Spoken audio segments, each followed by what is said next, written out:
ഇറാനും ഇസ്രായേലും തമ്മിലാണ് യുദ്ധം തുടങ്ങിയതെങ്കിലും ഇപ്പോൾ ചെന്ന് എത്തി നിൽക്കുന്നത് ഇസ്രായേൽ അമേരിക്ക പോരിലേക്കാണ്.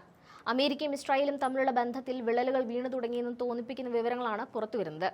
മുൻപ് ഇറാൻ സമാധാന ചർച്ചയ്ക്ക് തയ്യാറാണെന്ന അവകാശവാദം ട്രംപ് ഉയർത്തിയിരുന്നു. എന്നാൽ അതിനെക്കുറിച്ച് തങ്ങൾക്ക് യാതൊരു അറിവുമില്ലെന്നായിരുന്നു ഇസ്രായേൽ ഭരണകൂടം മറുപടി പറഞ്ഞത്. അന്ന് തന്നെ ഇരു കൂട്ടർക്കുമിടയിലെ സ്വരച്ചേർച്ചയില്ലായ്മ ഏറെക്കുറെ വെളിച്ചത്ത് വന്നതാണ്. ഇപ്പോഴിതാ വീണ്ടും അമേരിക്കയും ഇസ്രായേലും തമ്മിൽ അത്ര നല്ല ബന്ധത്തിലല്ല എന്ന് സൂചിപ്പിക്കുന്ന വാർത്തകൾ വീണ്ടും അന്തരീക്ഷത്തിൽ ഉയർന്നിട്ടുണ്ട്.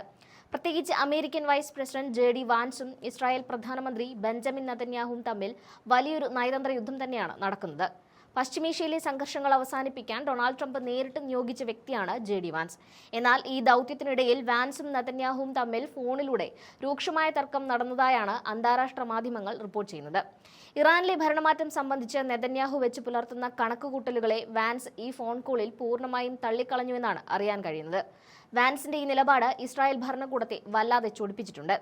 ഇറാനുമായുള്ള ചർച്ചകൾക്ക് നേതൃത്വം നൽകാൻ വൈസ് പ്രസിഡന്റിനെയാണ് ട്രംപ് പ്രധാന മധ്യസ്ഥനായി കാണുന്നത്. ഇതിന്റെ ഭാഗമായി വാൻസ് ഇതിനകം തന്നെ ഗൾഫ് രാജ്യങ്ങളുമായും ഇസ്രായേലുമായും നിരന്തരമായ ആശയവിനിമയം നടത്തിക്കഴിഞ്ഞു. സ്റ്റീവ് വിറ്റ്കോഫ്, ജാരഡ് കുഷ്നർ തുടങ്ങിയ പ്രമുഖർക്കൊപ്പമാണ് വാൻസ് ഈ നയതന്ത്ര നീക്കങ്ങൾ നടത്തുന്നത്. വിദേശ രാജ്യങ്ങളിൽ അമേരിക്ക നടത്തുന്ന നീണ്ടു നിൽക്കുന്ന യുദ്ധങ്ങളോട് വാൻസിന് പണ്ട് മുതലേ കടുത്ത വിയോജിപ്പുണ്ടായിരുന്നു. അതുകൊണ്ട് തന്നെ ഇറാനുമായി ഒരു ധാരണയിലെത്താൻ വാൻസിന് കഴിയുമെന്നാണ് ട്രംപ് ഭരണകൂടത്തിന്റെ പ്രതീക്ഷ. ഇറാൻ വാൻസുമായി ഒരു കരാറിൽ എത്തുന്നില്ലെങ്കിൽ പിന്നെ ഒരിക്കലും അവർക്കൊരു കരാർ ലഭിക്കില്ല എന്ന തരത്തിലുള്ള കടുത്ത നിലപാടിലേക്ക് വരെ അമേരിക്ക എത്തിയിട്ടുണ്ട്. അത്രയേറെ പ്രാധാന്യം വാൻസിന് അമേരിക്ക നൽകുന്നുണ്ട്. എന്നാൽ ഇസ്രായേലിൽ നിന്ന് വാൻസിന് അനുയോജ്യമായ നിലപാട് ഉണ്ടാവുന്നില്ല എന്നതാണ് പുറത്തുവരുന്ന റിപ്പോർട്ടുകൾ സൂചിപ്പിക്കുന്നത്. യുദ്ധം തുടങ്ങുന്നതിന് മുൻപ് നെതന്യാഹുവും ഇസ്രായേൽ രഹസ്യാന്വേഷണ വിഭാഗങ്ങളും നൽകിയ പല റിപ്പോർട്ടുകളും തെറ്റാണെന്ന് വാൻസ് ഫോണിലൂടെ നെതന്യാഹുവിനെ അറിയിച്ചു. ഇറാനിൽ പെട്ടെന്നൊരു ആഭ്യന്തര കലാപം ഉണ്ടാകുമെന്നും അവിടുത്തെ ഭരണകൂടം തകരുമെന്നുമുള്ള ഇസ്രായേലിന്റെ വാദം പ്രായോഗികമായിരുന്നില്ല എന്ന് വാൻസ് നെതന്യാഹുവിനോട് തുറന്നു പറഞ്ഞു. ഇസ്രായേൽ നൽകിയ പല പ്രവചനങ്ങളും യാഥാർത്ഥ്യമായില്ലെന്നും അദ്ദേഹം കുറ്റപ്പെടുത്തി. പക്ഷേ ഇത് ഉൾക്കൊള്ളാൻ നെതന്യാഹു തയ്യാറായിരുന്നില്ല. ഈ അഭിപ്രായ വ്യത്യാസം ഇരു നേതാക്കളും തമ്മിലുള്ള ബന്ധത്തിൽ വലിയ വിള്ളലാണ് ഉണ്ടാക്കിയിരിക്കുന്നത്. വെട്ടൊന്ന് മുറി രണ്ടെന്ന വാൻസിന്റെ ശൈലി ഇസ്രായേൽ ഭരണകൂടത്തിന് അത്ര കണ്ട് തൃപ്തികരമല്ല എന്നാണ് പുറത്തുവരുന്ന വാർത്തകളിൽ നിന്നും മനസ്സിലാക്കാൻ സാധിക്കുന്നത്. ഇസ്രായേലിലെ തീവ്ര വലതുപക്ഷ മാധ്യമങ്ങൾ വാൻസിനെതിരെ ഇപ്പോൾ വലിയ പ്രചാരണമാണ് നടത്തുന്നത്. വാൻസ് ഇറാനോട് മൃദു സമീപനം കാണിക്കുന്നുവെന്നും യുദ്ധത്തിൽ ഇസ്രായേലിനെ വേണ്ടത്ര പിന്തുണയ്ക്കുന്നില്ലെന്നുമാണ് ഇവരുടെ പ്രധാന ആരോപണം. എന്നാൽ വാൻസിന്റെ ഉപദേശകർ ഈ ആരോപണങ്ങളെ ശക്തമായി പ്രതിരോധിക്കുകയാണ്. വാൻസിനെതിരെയുള്ളത് വെറും പ്രചാരണം മാത്രമാണെന്നാണ് ഇവർ പറയുന്നത്. ഇത്തരം സമ്മർദ്ദങ്ങൾക്കിടയിലും വാൻസ് തന്റെ ദൗത്യവുമായി ഉറച്ചു മുന്നോട്ട് പോവുകയാണ്.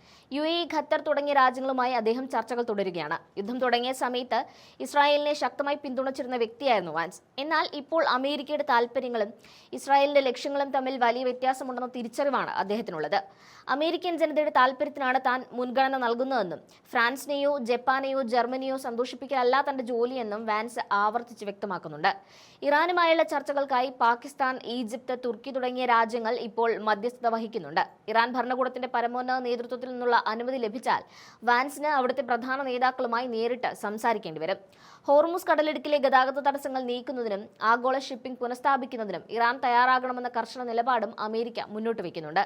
ഇറാൻ ആഗോള കപ്പൽ ഗതാഗതത്തിന് ഭീഷണി ഉയർത്തുന്നത് അന്താരാഷ്ട്ര നിയമങ്ങളുടെ ലംഘനമാണെന്നാണ് അമേരിക്കയുടെ വാദം. ഈ ഭീഷണി അവസാനിപ്പിച്ചാൽ നാളെ തന്നെ ഗതാഗതം പുനഃസ്ഥാപിക്കാൻ കഴിയുമെന്നും വാൻസ് വ്യക്തമാക്കി. അമേരിക്കയുടെ സൈനിക സഹായം വിദേശ രാജ്യങ്ങൾക്ക് നൽകുന്ന കാര്യത്തിലും വാൻസിന് വ്യക്തമായ നിലപാടുണ്ട്. യുക്രൈൻ യുദ്ധത്തിൽ അമേരിക്ക നൽകുന്ന വലിയ സഹായങ്ങളെ അദ്ദേഹം ചോദ്യം ചെയ്യുന്നുണ്ട്. സ്വന്തം ഭൂഖണ്ഡത്തിൽ നടക്കുന്ന യുദ്ധത്തിൽ യൂറോപ്യൻ രാജ്യങ്ങൾ കാണിക്കുന്നതിനേക്കാൾ ആവേശം അമേരിക്ക കാണിക്കേണ്ടതില്ലെന്നാണ് വാൻസിന്റെയും ട്രംപിന്റെയും പക്ഷം. ഈ മാറുന്ന അമേരിക്കൻ കാഴ്ചപ്പാടാണ് ഇസ്രായേലുമായി ഇപ്പോൾ ഉടലെടുത്തിരിക്കുന്ന തർക്കങ്ങൾക്കും കാരണം. അമേരിക്കൻ ജനതയുടെ പണവും വിഭവങ്ങളും മറ്റൊരു രാജ്യത്തിന്റെ യുദ്ധത്തിന് വേണ്ടി അനാവശ്യമായി ചെലവഴിക്കാൻ കഴിയില്ലെന്ന് പറയാതെ പറയുകയാണ് വാൻസ് ഇപ്പോൾ. ഇസ്രായേലും അമേരിക്കയും തമ്മിലുള്ള ഈ പുതിയ ശീതയുദ്ധം പശ്ചിമേഷ്യയിലെ മറ്റ് രാജ്യങ്ങളെയും ആശങ്കയിലാക്കുന്നുണ്ട്.